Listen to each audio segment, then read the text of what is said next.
Leaving for Bandar Kalita Station, Batam West.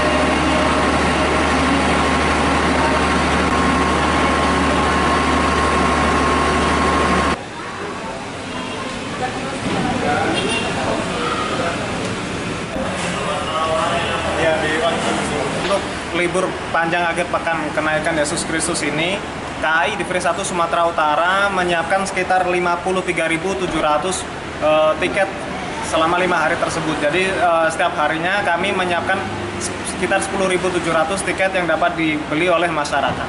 Selama 2 hari pertama libur panjang akhir pekan kenaikan Yesus Kristus ini, jadi mulai Rabu hingga Kamis kemarin, kami mencatat sebanyak 15.800 penumpang, atau terdapat kenaikan 34% dibandingkan periode yang sama pada pekan lalu, yakni sekitar 11.800 penumpang. Untuk rute-rute favorit masyarakat, khususnya pada libur panjang akhir pekan ini, yakni pada Medan Tanjung Balai pulang pergi, lalu kemudian Medan Perantau Prapat pulang pergi, kemudian Medan Siantar pulang pergi.